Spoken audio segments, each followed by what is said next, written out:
नमस्कार साथियों, एक बार से फिर आपका रोबो स्टडी में स्वागत है।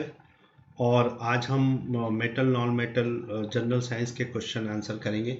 ओके, ये मैं हिंदी में लेके आ रहा हूँ। इसके पहले मैं लाइट लेके आया था, लाइट का चैप्टर प्रकाश अपवर्तन और परावर्तन से। तो इसमें भी मैं 15-20 क्वेश्चन करने वाला हूँ। इससे आपके जितने भी क्वेश्चन आपके कॉम्पिटेटिव एग्जाम में आ रहे हैं, जो बीएड की तैयारी कर रहे हैं, एसएससी वगैरह की, सब में जितने भी जहाँ भी जनरल साइंस आते हैं, इससे बाहर क्वेश्चन नहीं आ सकते। ठीक है, इवन जो विद्यार्थी क्लास 10th में बोर्ड में की तैयारी करते हैं, उनके लिए भी ये बहुत इम्पोर्टेंट साबित होगा। ठीक है, तो चलिए शुरू करते हैं। और इसके पहले रिक्वेस्ट होगी कि आप प्लीज़ हमें सब्सक्राइब करें और बेल आइकन को दबाएं, ताकि अगला वीडियो आपको आते ही आपको भी सूचना उसकी मिल जाए। तो अब आगे पहला क्वेश्चन है कि अमलगम, है ना, अमलगम एक मिश्र धातु है जिसमें एक हमेशा कौन सा धातु होता है। तो ये ध्यान रखिएगा, अमलगम में हमेशा पारा होता ही होता है। ओके, तो बाद बाकी सारे ऑप्शन गलत है ना। अमलगम एक मिश्र धातु है ना, एक एलॉय है जिसमें हमें एक पारा हमेशा होगा ही होगा। ठीक है, इनमें से कौन सा पदार्थ ऑक्सीजन से संयोग नहीं कर संयोग करता नहीं है, is not react with the oxygen. तो तांबा करता है, इसलिए तो उसमें इरोजन होता है। जिंक में भी होता है, पोटेशियम में भी होता है। गोल्ड ही एक ऐसा सब्सटेंस है जो कि इस चारों ऑप्शन में जो कि ऑक्सीजन से सहयोग नहीं करता है। तीसरा क्वेश्चन है कि कौन सा विद्युत का सर्वोत्तम सुचालक है ना। तो कभी ये क्वेश्चन देके कंफ्यूज मत होइएगा। सर्वोत्तम की बात कर रहे हैं, द बेस्ट जिसको हम बोलते हैं इंग्लिश में, है ना, बेस्ट है। तो बेस्ट होगा हमेशा से एजी या एयू, है ना। तो एजी है। सिल्वर या गोल्ड बोलते हैं ना, सिल्वर और गोल्ड जो है they are the best conductors. तो silver is the best conductor. Okay, तो बाद बाकी ऐसे तो हम यूज कर रहे हैं, कॉपर का वायर यूज करते हैं, बट अगर सोना चांदी का तार लगा दे तो बहुत महंगा हो जाएगा। But they are the best conductor, वो सर्वोत्तम सुचालक है ना, बेस्ट कंडक्टर है। ठीक है ना, फाइन, वेरी गुड। अब आगे चलते हैं। बॉक्साइड में, बॉक्साइड है ना, किस, बॉक्साइड एक अयस्क है जिसको हम और भी बोलते हैं, है ना, इंग्लिश में और बोलते हैं। तो बॉक्साइड किसका, अल्युमिनियम का और होता है। ठीक है, एकदम याद रखिएगा, बॉक्साइड अल्युमिनियम का और होता है ना, फाइन। इसमें से कौन उपधातु है, इनमें से कौन उपधातु है। तो जो निकल, कॉपर एंड एफी है, ये उपधातु नहीं है। इसमें आंसर इसका होगा एसबी। एसबी अकेला एक ऐसा है, दिए गए ऑप्शंस में एसबी एक ऐसा एक उपधातु है। Fine, okay. नाउ शुद्ध सोना, जो सोना हम लोग घर पे बोलते हैं ना, शुद्ध सोना, प्योर। तो प्योर जो गोल्ड होता है वो 24 कैरेट का होता है ना, 24 कैरेट, 24 कैरेट का होता है ना सोना। ओके, पीतल क्या है, पीतल एक मिश्र धातु है। पीतल एक मिश्र धातु है। फाइन, अधातु तो नहीं होगा, नॉन मेटल तो है नहीं, मेटल तो नहीं है। पीतल किससे बना हुआ है ना, वो मिक्स करके बनाते हैं, इसलिए ये एक मिश्र धातु है। ठीक है, नाउ निम्नलिखित में से किसे चाकू से काटा जा सकता है। तो कैल्शियम को नहीं काटा जा सकता है, कॉपर को नहीं काट सकते हैं, आयरन को तो काट ही नहीं सकते हैं। तो बेस्ट ऑप्शन इज लिथियम। तो जब आपके पास में सवाल आएगा, तो अगर मान लीजिए आपके पास में वो आंसर नहीं है, तो आपको घबराने की जरूरत नहीं है। आपको देखना है कि इनमें से कौन बेस्ट। तो कैल्शियम तो काट ही नहीं सकते हैं, है ना, और कॉपर एंड आयरन तो अपने आप में धातु है। तो लिथियम ही एक ऑप्शन है जिसको हम चाकू से काटा जा सकता है। फाइन, निम्नलिखित में से कौन से आयनिक यौगिक है। ठीक है, आयनिक यौगिक है, तो जो यौगिक मतलब जिसको हम लोग इंग्लिश में कंपाउंड बोलते हैं, है ना। तो ये जो है, इसमें से CaCl2, कैल्शियम का क्लोराइड ही एक ऐसा है जो एक आयनिक यौगिक है। ओके, नाउ इनमें से कौन सा अधातु है। अधातु माने नॉन मेटल है ना, नॉन मेटल है। तो इनमें Fe मेटल है, अल्युमिनियम मेटल है, Au मेटल है ना, iron, aluminium and gold metal है। केवल रह जाता है कार्बन। तो कार्बन इज, कार्बन ये क्या है, ये हमारा अधातु है। इसको हम बोलते हैं नॉन मेटल।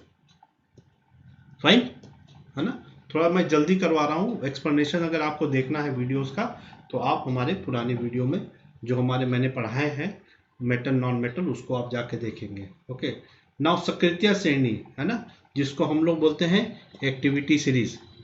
एक्टिविटी सीरीज है, एक्टिविटी सीरीज में हाइड्रोजन के ऊपर के धातु क्या करते हैं, जो वो अम्लों से अभिक्रिया कर हाइड्रोजन गैस बनाते हैं।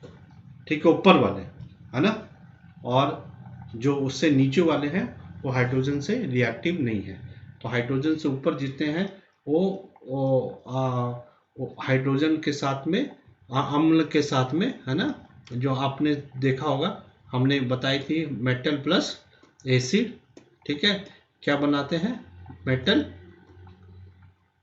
है ना, क्या बनाते हैं metal chloride plus hydrogen gas liberate करते हैं है ना। जैसे Fe प्लस H2SO4 क्या बनाता है, क्लोराइड या सल्फेट। ठीक है, क्लोराइड या सल्फेट बनाते हैं, तो ये हो गया FeSO4 प्लस हाइड्रोजन गैस। तो ये Fe हाइड्रोजन के ऊपर है एक्टिविटी सीरीज में, तो हाइड्रोजन गैस सी बनाएगा। ठीक है, तो आप ये चीज को याद रखें।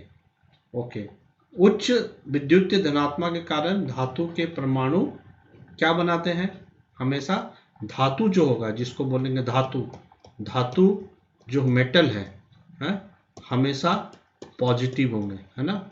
ये क्या होते हैं, ये डोनर होते हैं है ना, ये देते हैं और अधातु होते हैं, धातु ये होते हैं नॉन मेटल।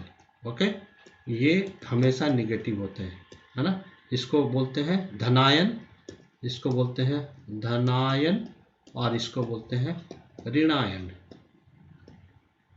ऋणायन। ठीक है, तो ये आंसर होगा हमारा धनायन। ओके, धातु जहां आ जाएगा आपको हमेशा धनायन लिखना है, अधातु जहां आ जाएगा उसको बोलना है ऋणायन। ठीक है, ओके, नेक्स्ट क्वेश्चन चलते हैं। धातु के ऑक्साइड सामान्यतः कैसे होते हैं, अम्लीय हो ही नहीं सकते हैं, हमेशा क्षारीय होते हैं है ना। इसको याद रखिए, इसको इसमें कुछ दिमाग लगाने की जरूरत नहीं है, बस याद रखिए कि धातु के ऑक्साइड सामान्यतः क्षारीय होते हैं। वैसे एसिड बेस्ड सॉल्ट में हमने इसको एक्सप्लेन किया है ऐसा क्यों होता है। ओके, अब थोड़ा से जो मेटल एक्सट्रैक्शन की जो प्रोसेस है कि हम कैसे ओर से मेटल को अलग करते हैं, उस पर कुछ क्वेश्चन दिया है मैंने कि अयस्क से चुंबकीय विद्युत अद्वितीय दूर करने के लिए क्या करते हैं, गुरुत्व प्रतिकृतन विधि का हम हाथ से तो चुन नहीं सकते हैं है ना। तो मान लीजिए एक है जिसमें हमारे ऐसे और हैं जिसमें मैग्नेटिक प्रॉपर्टी है, तो उसके सामने में हम मैग्नेट ले जाएंगे तो उसको वो अट्रैक्ट कर लेगा, तो इसी को बोलते हैं गुरुत्व पृथक्करण विधि। ठीक है ना। ओके ओके, सेकंड है कि सल्फाइड एस्को का संद्रण किया जाता है ना, इसको फेन प्लोन द्वारा किया जाता है। ठीक है, इनमें से निम्नलिखित में से कौन से धातु, कौन सा अल्युमिनियम का धातु है ना।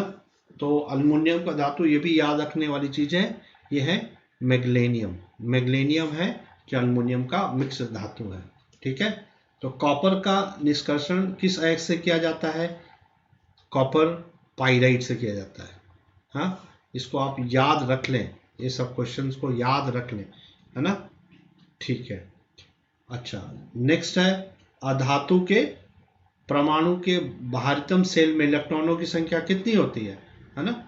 तो जो धातु होते हैं, धातु के आउटर मोस्ट ऑर्बिट में बाहरीतम सेल में कितने होंगे, 1, 2 और 3 होंगे। ठीक है ना। और अधातु के क्या होंगे, अधातु के होंगे, अधातु होंगे 4, 5, 6, 7 या 8। ठीक है, इसीलिए जिसको हम बोलते हैं डोनर, डोनर बोलते हैं, और इसको बोलते हैं रिसीवर। इसीलिए ये धनायन बनाते हैं, क्योंकि ये देते हैं, जो देता है उसमें पॉजिटिव आयन हो जाएगा, और जो रिसीव करेगा, जो अधातु हो जो रिसीव करेगा उसको बोलना है ऋण आयन, है ना, क्योंकि ये रिसीवर है ना, ये रिसीव करता है। तो जो देगा वो प्लस होगा, जो देगा मैं, तो इसके आउटर मोस्ट ऑर्बिट में ये चार्ज, ये कैसा होता है इसको हम डिटेल से नहीं डिस्कस करेंगे, इसको आप हमारे एटॉमिक स्ट्रक्चर वाले वीडियो को देखेंगे तो आपको ये समझ में आ जाएगा। साधारण गंधक है ना का जो आणविक रूप में पाया जाता है S8 के रूप में पाया जाता है। उसी तरीके से जो फास्फोरस है वो P4 के रूप में पाया जाता है।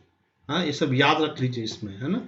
ये हो गया आपका गंधक, है गंधक, है, और ये हो गया आपका फास्फोरस।